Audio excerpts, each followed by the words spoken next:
सुंदरबन जंगल में टूनी चिड़िया अपने टन्नू चिढ़ा के साथ रहा करती थी।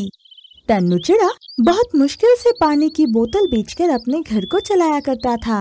एक दिन की बात है, जब टन्नू चिढ़ा जंगल में पानी बेच रहा होता है तो एक तोता उसकी दुकान पर आता है। अरे भैया, एक पानी की बोतल देना जरा, बहुत गर्मी है, मानसून का समय आ गया है, पर न जाने ये बरसात कब शुरू होगी। जी भैया, ये लीजिए पानी की बोतल। अरे ये क्या, ये तो जरा सी भी ठंडी नहीं है। हाँ भैया, कल जोरों की हवा चल रही थी, इसलिए बर्फ की दुकान पर लाइट नहीं था, इसलिए आज पानी ठंडा भी नहीं है। मुझे नहीं पीनी ये गर्म पानी, इसे पीकर तो मेरी आवाज खराब हो जाएगी। ये लो पकड़ो अपनी बोतल। ऐसा कहकर तोता वहाँ से उड़ जाता है। टन्नू और भी निराश हो जाता है और सोचने लगता है, ऐसा कैसे चलेगा। टूनी भी कुछ दिनों में अंडे देने वाली है और मैं हूँ कि उसे 2 वक्त की रोटी भी ठीक से खिला नहीं पा रहा। वो ये सोच ही रहा होता है, तभी वहाँ टूनी चिड़िया आती है।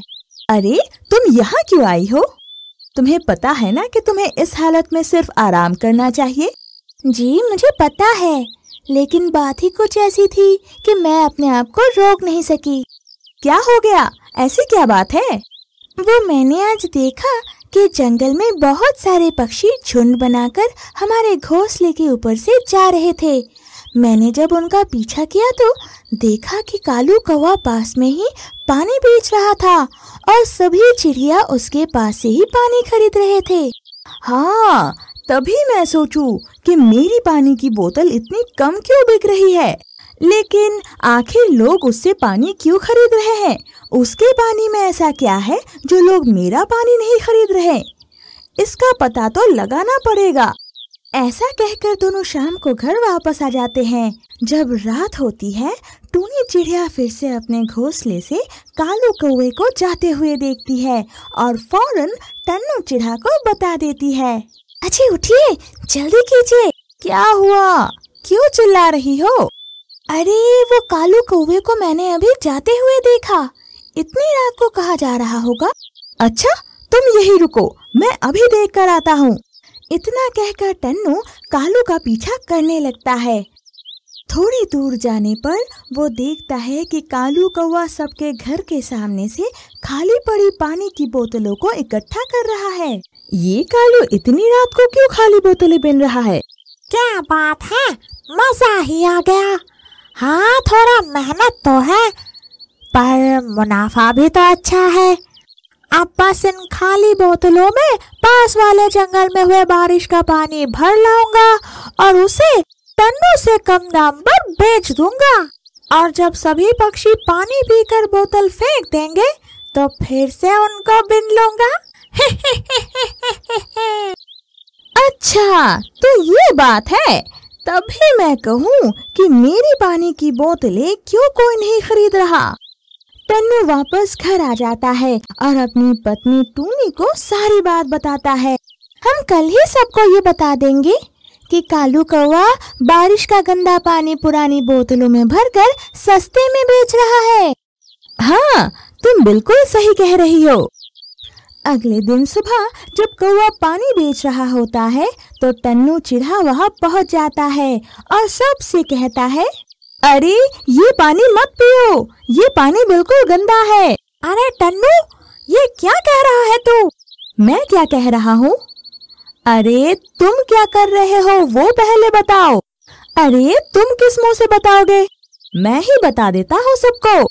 सुनो सुनो सभी, ये जो कालू कौवा पानी की बोतलें बेच रहा है ना, इन बोतलों में उसने पास के जंगल का गंदा बारिश का पानी भरा हुआ है।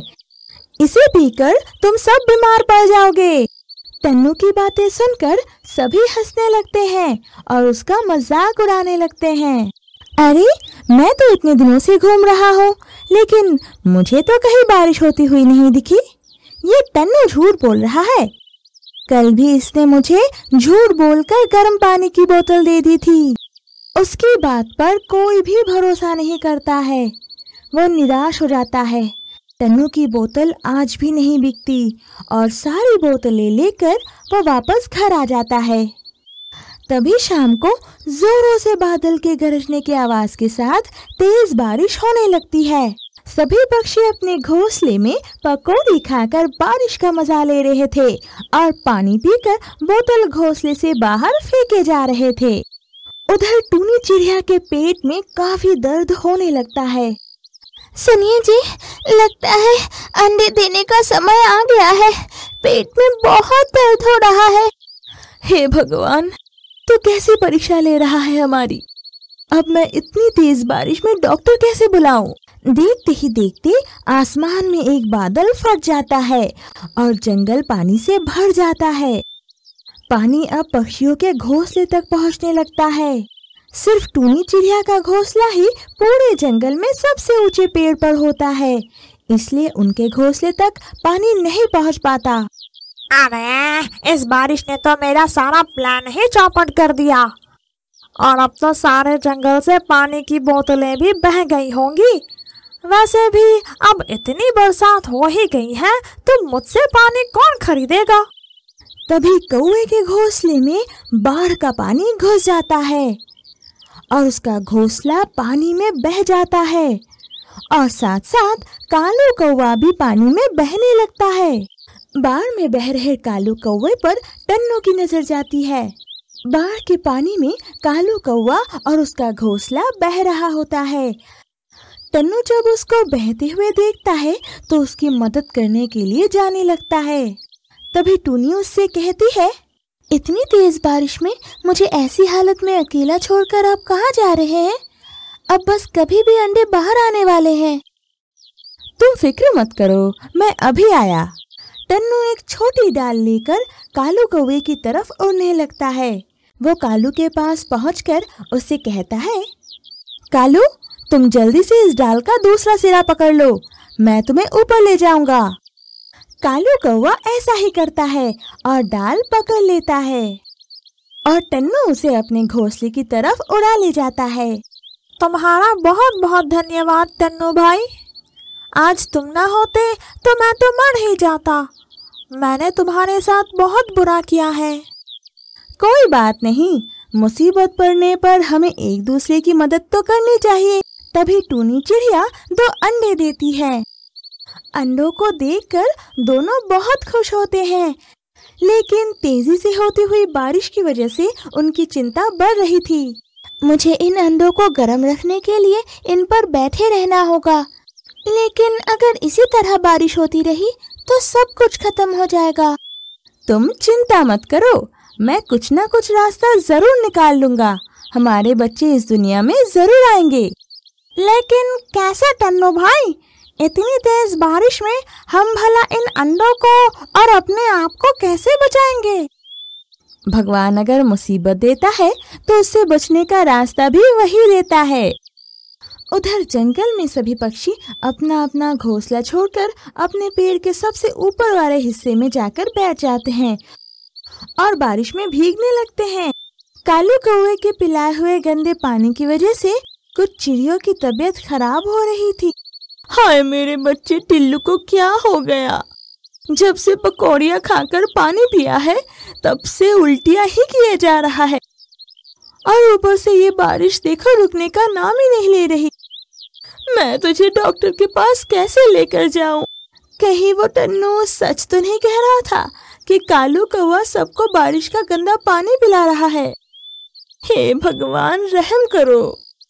सभी पक्षी इसी तरह से परेशान होते हैं। देखते ही देखते जंगल के पास के नदी का बांध भी टूट जाता है, जिससे जंगल में पानी और तेजी से बढ़ने लगता है। हे भगवान, अब तो ये पेड़ भी डूबने वाला है। अब तो जंगल में सिर्फ टन्नू चिड़े का घर ऐसा है जो सबसे ऊंचे पेड़ पर है, लेकिन मैं वहाँ किस मुंह से जाऊं? उसकी इतनी बेइज्जती की थी आज मैंने सबके सामने। जंगल के सभी पक्षी अब अपनी जान बचाकर टन्नू के पेड़ की तरफ बढ़ने लगते हैं।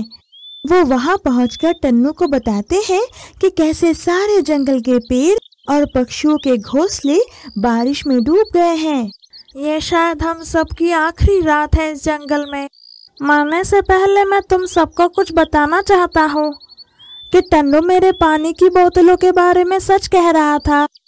पैसों की लालच में मैं तुम लोगों की इस्तेमाल किए हुए बोतलों में दूसरे जंगल से बारिश का गंदा पानी लाकर तुम्हें बेचता था। मुझे माफ कर दो। माफ कर दूं? करम जले कालू कौवे, तुझे तो मैं बारिश में डूबने से पहले ही यहाँ मार दूंगी। तेरी वजह से आज मेरा टिल्लू बीमार पड़ गया है। तो रुक, मैं अभी तुझे बताती हूँ। अरे रुको रुको, क्या कर रहे हो तुम लोग? हम ऐसे आपस में लड़ेंगे तो यही मर जाएंगे। हाँ तो वैसे भी इस बारिश के पानी से हम सबको मरना ही है। पानी का नाम सुनते ही टन्नू को एक सुझाव आता है और वो अपने घोंसले में रखी पानी की बोतलों को देखने लगता है जो किसी ने भी नहीं खरीदी थी। सुनो सुनो, मेरे पास एक उपाय है। अगर तुम सब मेरा साथ दो तो हम इस बारिश के कहर से बच पाएंगे। हाँ हाँ, बताओ बताओ, हम सब तुम्हारे साथ हैं। हम इन पानी की बोतलों को खाली करके और इसमें बैठकर पानी में किसी कश्ती की तरह चलाते हुए दूसरे जंगल पहुंच जाएंगे। अरे वाह, ये तो बहुत अच्छा सोचा है तुमने। तो फिर अब देर किस बात की? हमारे पास बहुत सी पानी की बोतलें हैं। सभी अपने परिवार के लिए एक बोतल ले लो और शुरू हो जाओ। सभी चिड़िया वैसा ही करती है। सभी अपनी बोतल की कश्ती को पानी में उतारकर उस पर सवार हो जाते हैं। टूनी चिड़िया भी अपने अंडों को लेकर कश्ती में आ जाती है और उन पर बैठ जाती है। सुनिए, ये डूबेगी नहीं ना? तुम घबराओ मत, हम हमारे अंडों को कुछ नहीं होने देंगे। कुछ समय बाद सभी कश्ती चलाते हुए दूसरे जंगल में आ जाते हैं। सभी पक्षी टन्नू और टूनी का बहुत धन्यवाद करते हैं और उन्हें पानी की बोतल के पैसे भी देते हैं। पैसों से टन्नू उस जंगल में अपना नया व्यापार शुरू करता है और कुछ दिनों में टूनी चिड़िया के अंडों से 2 खूबसूरत छोटे छोटे बच्चे जन्म लेते हैं।